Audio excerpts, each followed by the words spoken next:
नमस्कार, स्वागत है आप सभी का आज की एक और नई वीडियो में। इस बार का चुनावी माहौल थोड़ा अलग है, थोड़ा शांत भी दिख रहा है और अंदर ही अंदर काफ़ी गर्म भी है। वजह साफ है, इलेक्शन कमीशन ऑफ इंडिया ने 4 राज्यों और एक केंद्र शासित प्रदेश पुदुचेरी में विधानसभा की चुनाव की तारीखें घोषित कर दी हैं और जैसे ही तारीखें आई वैसे ही राजनीतिक हलचल तेज हो गई है।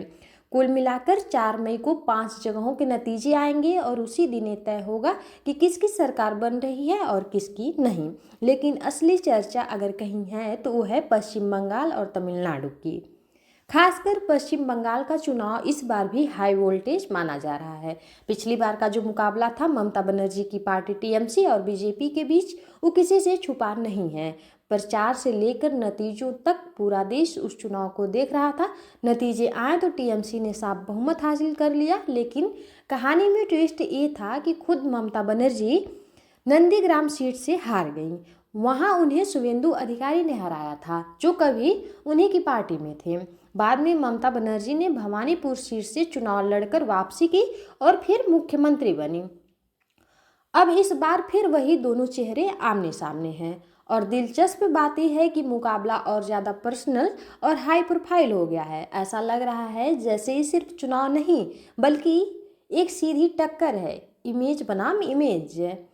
इस बार बंगाल में 294 सीटों पर चुनाव हो रहा है और बहुमत के लिए 148 सीटें चाहिए। पिछली बार टीएमसी ने 213 सीटें जीती थी और बीजेपी 77 सीटों के साथ मुख्य विपक्ष बनकर उभरी थी। अब सवाल यही है कि क्या बीजेपी इस बार वो गैप भर पाएगी या फिर ममता बनर्जी चौथी बार सीएम बनेंगी। लेकिन कहानी सिर्फ राजनीति तक सीमित नहीं है। असली विवाद तो चुनाव से पहले लिए गए फैसलों को लेकर है। चुनाव की घोषणा होते ही चुनाव आयोग ने बड़े स्तर पर अधिकारियों के तबादले कर दिए। डीजीपी बदले गए, कोलकाता के पुलिस कमिश्नर बदले गए, मुख्य सचिव तक को हटा दिया गया।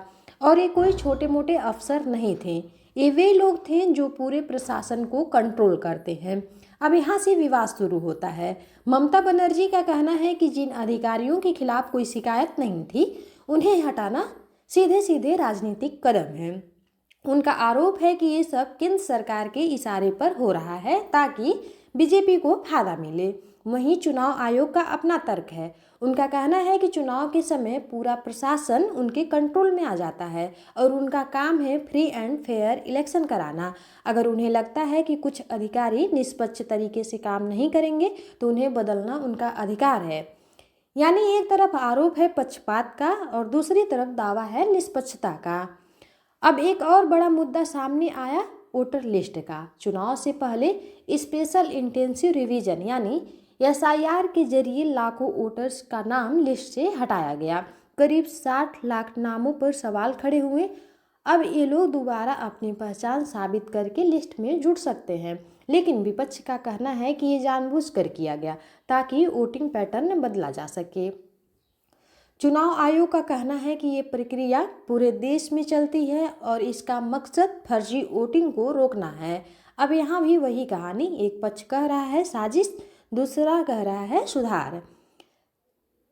इसी बीच एक और बड़ा फैसला हुआ, राज्यपाल का बदलना। सीवी आनंद बोस की जगह आर्यन रवि को पश्चिम बंगाल का नया गवर्नर बना दिया गया। अब राज्यपाल का रोल वैसे तो संवैधानिक होता है, लेकिन राजनीति में उसकी अहमियत काफ़ी ज़्यादा होती है, खासकर तब जब राज्य और केंद्र अलग अलग पार्टियों के पास हो। ममता बनर्जी पहले भी राज्यपाल के साथ टकराव में रही हैं और इस बदलाव को भी उन्होंने उसी नज़रिए से देखा कि केंद्र सरकार अपने हिसाब से माहौल बना रही है। अब जरा चुनावी शेड्यूल पर नज़र डालते हैं।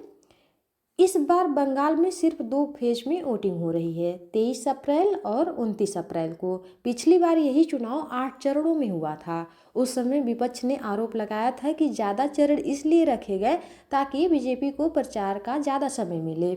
इस बार बीजेपी खुद कम चरणों की बात कर रही थी और चुनाव आयोग ने 2 फेज में चुनाव कराने का फैसला लिया। यानी इस बार कहानी उल्टी हो गई, पहले ज़्यादा चरण पर सवाल थे, अब कम चरण पर सवाल उठ रहे हैं। मतलब साफ है, जो भी फैसला हो विवाद होना तय है। उम्मीदवारों की बात करें तो दोनों पार्टियां पूरी ताकत लगा रही हैं। टीएमसी ने 291 सीटों पर उम्मीदवार घोषित कर दिए और महिलाओं युवाओं और अल्पसंख्यकों को अच्छी खासी हिस्सेदारी दी है। वहीं बीजेपी ने भी अपने उम्मीदवारों में शिक्षकों, डॉक्टरों, वकीलों और सामाजिक कार्यकर्ताओं को जगह दी है ताकि एक अलग तरह की छवि पेश की जा सके। सबसे दिलचस्प लड़ाई वही है नंदीग्राम और भवानीपुर।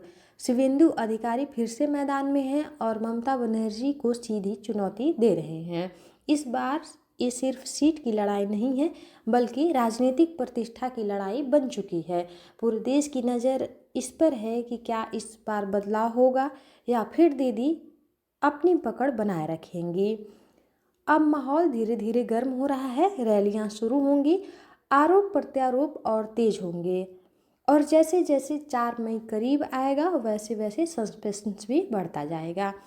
एक तरफ टीएमसी को भरोसा है कि जनता उनके साथ है, दूसरी तरफ बीजेपी को लगता है कि इस बार मौका उनके पास है। बाकी असली फैसला तो जनता ही करेगी और सच कहें तो यही लोकतंत्र की सबसे बड़ी खूबसूरती है। आखिरी फैसला हमेशा जनता का होता है। यदि वीडियो पसंद आया है तो चैनल को सब्सक्राइब, वीडियो को लाइक और शेयर कर दीजिएगा। धन्यवाद।